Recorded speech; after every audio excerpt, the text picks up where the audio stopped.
Hello friends, आज के इस वीडियो में हम लोग देखने वाले हैं रीजनिंग का 5 कदम का अगला सेशन। और इसमें आपका प्रीवियस ईयर क्वेश्चन जो आपके टेक्नीशियन एएलपी में पूछा गया है 2018 में, उसका प्रश्न आज मैं कराने जा रहा हूं। कैसा सवाल आता है, किस पैटर्न पे पूछता है और उसको कैसे हम इजीली रूप से सॉल्व करेंगे, ये देखते हैं। चलिए, आज का सबसे पहला सवाल आपके सामने ये रहा। बहुत ही अच्छा सवाल है, डायरेक्शन से है और एक दो प्रश्न डायरेक्शन का पक्का लिख के ले लीजिए।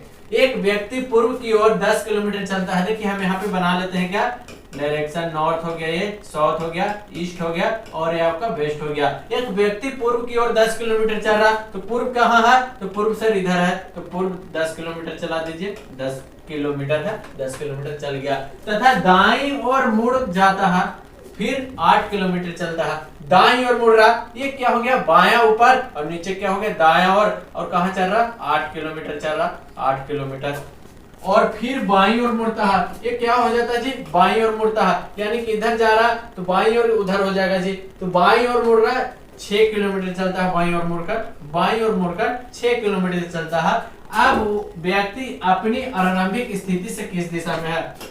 देखिए, यहाँ से स्टार्ट किया था, इनिशियल पॉइंट यहाँ है, फाइनल पॉइंट यहाँ है, यहाँ पे पहुंच गया व्यक्ति। यहाँ डायरेक्शन बना दीजिए, नॉर्थ, साउथ, ईस्ट और ये आपका वेस्ट। देखिए तो किस दिशा में पहुंच गया, किस दिशा में पहुंच गया, यानी कि ईस्ट और साउथ के बीच में है जी। ईस्ट और साउथ यानी कि आपका दक्षिण और पूर्व, दक्षिण पूर्व। Option number A is the correct answer. South और ईस्ट के दिशा में पहुंच गया है, ठीक है। तो इसको ऐसे हम लोग करेंगे आसानी तरीका से। चलिए, दूसरा प्रश्न आपके सामने ये रहा और ये भी बहुत ही अच्छा सवाल है। एक कोड में यदि UNGIMMICKY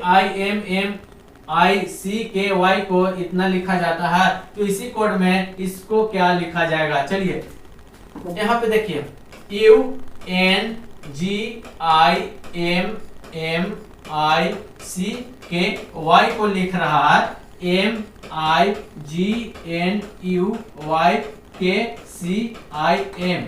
तो उसी कोड में COMPLEXITY को क्या लिखेगा। ऐसा सवाल करने के लिए हम बताते हैं क्या कि जो भी आपका लेटर है उसको संख्या लिख दो। संख्या लिखने से पहले क्या होता है कि मालूम चल जाता है, लेकिन यहाँ पे हमको नजर आ रहा कि संख्या लिखने से कोई खास काम बनेगा नहीं। यहाँ पे शब्द को, जो लेटर है उसको चेंज कर दिया है, यानी कि एक जगह से दूसरे जगह चेंज कर दिया है। देखिए, उस वैसा ही प्रतीत हो रहा, यानी कि एक इसका लेटर दूसरा संख्या पे था, उसका चौथा हो गया, चौथा जगह था तो 5वां जगह, यानी कि छितिर वितिर कर दिया।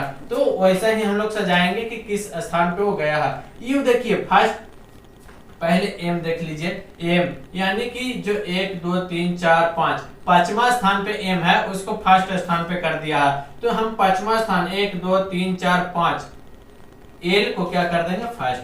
5वां स्थान एम था, उसको फर्स्ट स्थान पे कर दिया, तो हम भी 5वां वाला को क्या कर दिए, फर्स्ट स्थान पे कर दिए। अब देखिए तो आई है जी, आई कहाँ है, चौथा स्थान वाला को दूसरा जगह कर दिया गया। तो चौथा स्थान वाला को क्या करेंगे, दूसरा स्थान पे कर देंगे, यानी कि यहाँ पे पी हो जाएगा। अब यहाँ पे क्या है, जी लिखा है, यानी कि तीसरा स्थान वाला को क्या किया है कि तीसरा स्थान पे रखा है, यानी कि तीसरा क्या, तीसरे पे है, यानी कि एम हो गया यहाँ पे। उसके बाद देखिए लिखा है एन, दूसरा नंबर पे लिखा है, तो दूसरा नंबर पे हम यहाँ पे लिख देंगे दूसरा वाला का। उसके बाद यू लिखा है यहाँ पे, तो यहाँ पे हम क्या लिख देंगे, सी। यानी कि आपको पता चलेगा कि यहाँ से देखिए, यहाँ से इसको चेंज किया है, यहाँ से पता चलेगा आपको, यहाँ से पूरा का पूरा चेंज कर दिया गया है। इसको क्या किया है, फर्स्ट स्थान पे लिखा है, इसको सेकंड, इसको थर्ड, इसको फोर, इसको 5। तो हम भी लिख दिए क्या, इसको फर्स्ट स्थान, इसको सेकंड, इसको थर्ड, इसको 4, इसको 5। इसी तरह से सेट किया गया है। उसी तरह से इसको भी कर दिया गया है क्या, फिर ले लिया है, इसको फर्स्ट सेकंड थर्ड 4 5, इसको ऐसे कर दिया गया। तो इसको भी हम लोग ऐसे कर देंगे।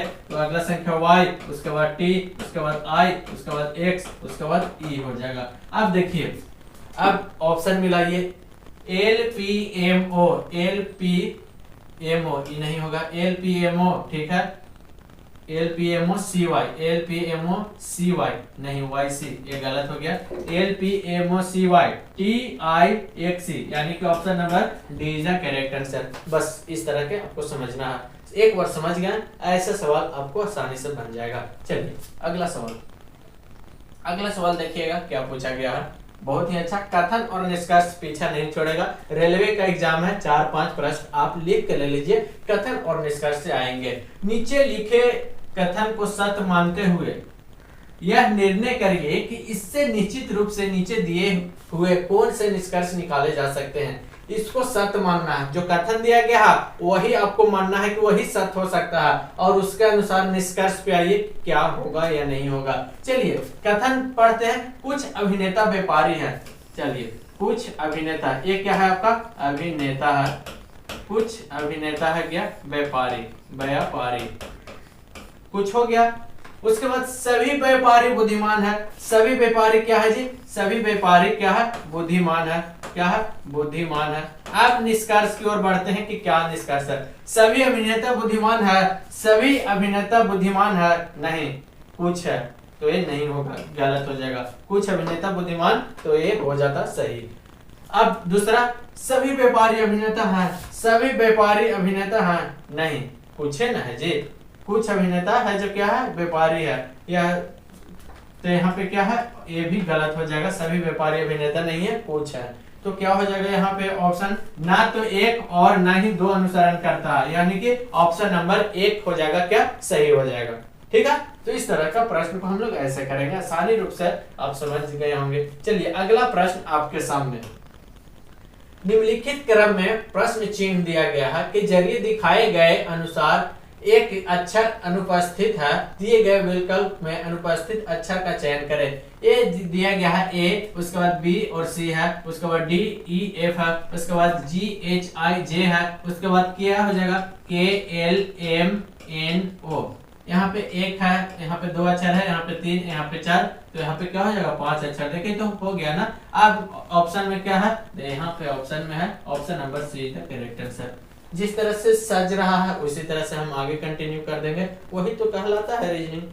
जिस तरह से क्या है उसका कंटिन्यू कर रहा है, जिस तरह से स्टेटमेंट बोल रहा है उस तरह से आप भी कर दीजिए, उसके बाद आपका आंसर आ जाएगा। चलिए इस तरह का सवाल आपके एग्जाम में आते हैं। देखिए ये बहुत ही अच्छा सवाल है, ऐसा प्रश्न आपके एक आता है, कौन सी संख्या, कौन सी उत्तर आकृति दी गई प्रश्न आकृति का सही जल प्रतिबिंब है। जल प्रतिबिंब और दर्पण ये दो आता है, आपको मैं डिटेल बता रहा हूं।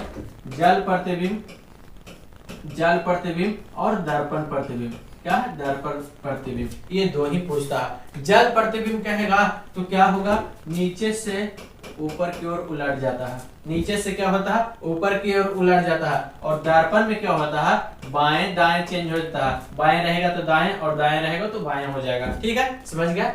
अब ये बताइए जल प्रतिबिंब है, सही जल प्रतिबिंब, तो जल प्रतिबिंब है तो क्या हो जाएगा, ये जो फिगर देख रहे हैं ये कैसे हो जाएगा, इधर हो जाएगा। ये जो तीर देख रहे हैं ये नीचे की ओर आ जाएगा, नीचे की ओर आ जाएगा।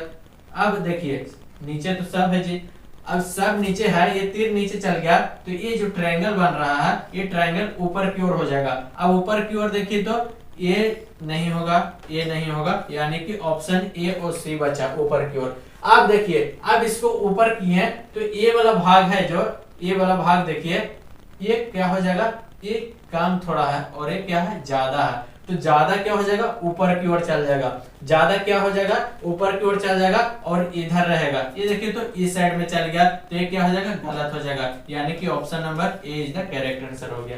बस इसको क्या करना है ऐसे चेंज कर देना है जल प्रतिबिंब में। और अगर दर्पण कहता तो इधर की ओर हो जाता, दर्पण कहेगा तो क्या हो जाएगा, ये फिगर कोई रहेगा जैसे ये फिगर है तो इसको ऐसे कर देंगे, और जल में क्या हो जाएगा ऊपर से नीचे की ओर हो जाएगा, नीचे से ऊपर की ओर हो जाएगा, इस तरह से। ठीक है, तो ऐसा प्रश्न आपको आते हैं तो इस तरह से आपको आंसर आउट करना होगा। चलिए इस तरह से आपका ये 5 कदम का रीजनिंग का सेशन समाप्त होता है। इसी तरह से बहुत सारा वीडियो आपको इस चैनल पे मिल जाएगा, उस पर देखिए। प्रीवियस ईयर क्वेश्चन है जो आपके ALP और टेक्नीशियन में पूछा गया है वो मैं करवाया हूँ और बहुत ही बेहतरीन आपके लिए साबित होगा। प्रैक्टिस कीजिए, वीडियो देखिए। Thank you.